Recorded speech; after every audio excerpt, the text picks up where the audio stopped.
ஒரு நண்பர்கிட்ட பேசிக்கிட்டு இருந்தேன். அவருடைய உறவினர் ஒருத்தர் ஒரு நேர்முக தேர்வுக்கு போயிருந்தாராம், இன்டர்வியூவுக்கு.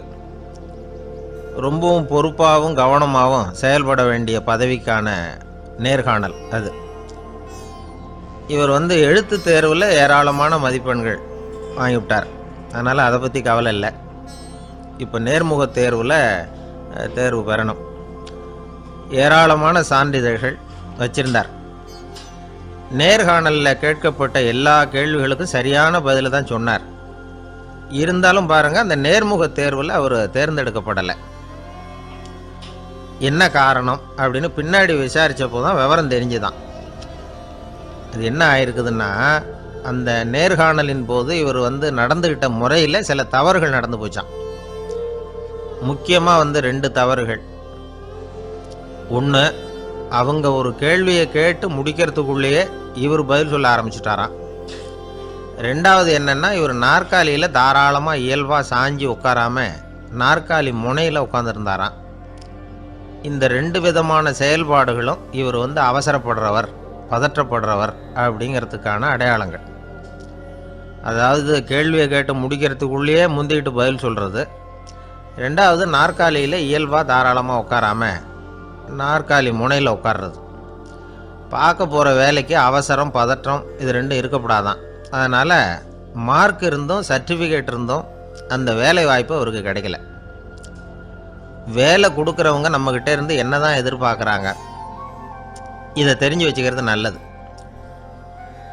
முதல்ல, மற்றவர்களுடன் தொடர்பு கொள்ளும் திறமை, அதாவது எபிலிட்டி டு கம்யூனிகேட். நீங்கள் நினைக்கிறத அழகாக தொகுத்து வகைப்படுத்தி சொல்ல தெரியுதான்னு பார்ப்பாங்க. உங்கள் திட்டங்களை அடுத்தவங்க ஏற்றுக்கொள்ளக்கூடிய விதத்தில் வெளிப்படுத்துறதுக்கு உங்களால் முடியுதான்னு பார்ப்பாங்க. இதுக்கு என்ன செய்கிறது? குழப்பம் இல்லாமல் சிந்திக்கணும், குழப்பம் இல்லாமல் பேசணும். ரெண்டாவது விஷயம் என்னென்னா புத்திசாலித்தனம், அதாவது இன்டெலிஜென்ஸ். ஏற்றுக்க போகிற வேலையை நல்ல விதமாக செய்ய முடியுமா உங்களால்? அதை எந்தெந்த வழியில் செய்யலாம் அப்படிங்கிறத உங்களால் தீர்மானிக்க முடியுமா? அந்த வேலைக்கான புது புது யோசனைகளை உங்களால் சொல்ல முடியுமா அப்படின்னு பார்ப்பாங்க. இது இன்டெலிஜென்ஸ். மூணாவது தன்னம்பிக்கை, அதாவது செல்ஃப் கான்ஃபிடென்ஸ். உங்களுக்கு அது உண்டா அப்படிங்கிறத கவனிப்பாங்க. எந்த சூழ்நிலையையும் சமாளிக்கணும், எப்படிப்பட்ட மனிதர்களையும் சமாளிக்கிற தைரியம் வேணும், அடுத்தவங்களை நமக்கு சாதகமாக திருப்பக்கூடிய தன்னம்பிக்கை வேணும்.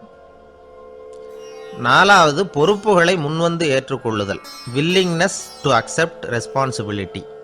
பொறுப்புகள்லேருந்து நழுவி போக ஆசைப்படாமல் செஞ்சு முடிக்கணும். அஞ்சாவது முன் வருதல், இனிஷியேட்டிவ். வேலையோட முக்கியத்துவம் உணர்ந்து அதை ஏற்றுக்கிட்டு தகுந்த நடவடிக்கைகளை தயங்காமல் எடுக்கிறதுக்கு முன் வரணும்.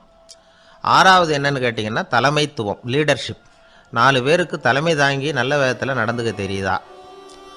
ஏழாவது கற்பனை திறன், இமேஜினேஷன். சில பிரச்சனைகள் வரக்கூடும் அப்படின்னு முன்கூட்டியே யூகித்து அதுக்கு தகுந்த மாதிரி நடவடிக்கை எடுக்கிற திறமை உண்டா அப்படிங்கிறத பார்ப்பாங்க.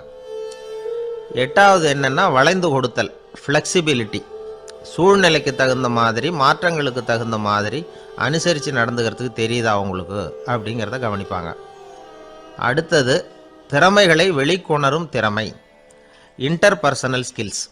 அடுத்தவங்க கிட்ட இருக்கிற திறமையை கண்டுபிடிச்சி அதை நல்ல விதத்தில் ஊக்கப்படுத்தி பயன்படுத்த தெரியுதா அப்படின்னு பார்ப்பாங்க. ஆறாவது சுய அறிவு, செல்ஃப் நாலெட்ஜ். அடுத்தவங்க நம்மளை பற்றி என்ன நினைக்கிறாங்க அப்படிங்கிறத நம்மளால் புரிஞ்சிக்க முடியுதாங்கிறது முக்கியம்.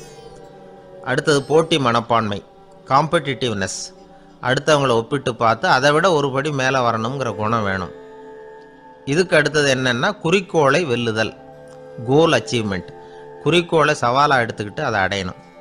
அப்புறம் வேறுபட்ட திறமைகள், ஒகேஷனல் ஸ்கில்ஸ். பதவிக்கு வேண்டிய திறமைகள் தவிர மற்ற திறமைகள் எதுவும் உண்டாங்கிறது முக்கியம். நமக்கு வேலை கொடுக்கணும்னு நினைக்கிறவங்க நம்மக்கிட்ட இருந்து இவ்வளவும் எதிர்பார்ப்பாங்க. அதுக்கு தகுந்த மாதிரி நம்மளை நாமே தயார்படுத்திக்கணும். எனக்கு வேண்டப்பட்ட ஒருத்தர் ஒரு இன்டர்வியூவுக்கு போயிட்டு வந்தார், நேர்காணலுக்கு. எப்படி இருந்தது இன்டர்வியூன்னு விசாரித்தேன். நான் போனேன். அவர் கேட்ட எல்லா கேள்விக்கும் அவர் எதிர்பார்த்தது மாதிரியே எல்லா பதிலையும் சொன்னேன். கடைசியாக நான் எதிர்பார்க்காத ஒரு தகவலை அவர் சொன்னார் அப்படின்னார். என்னன்னு கேட்டேன். அவரும் என்ன மாதிரியே இன்டர்வியூக்கு வந்தவர் தானா, சும்மா என்ன கேள்வி கேட்டுக்கிட்டு உட்காந்துருந்தாராம் அப்படின்னார்.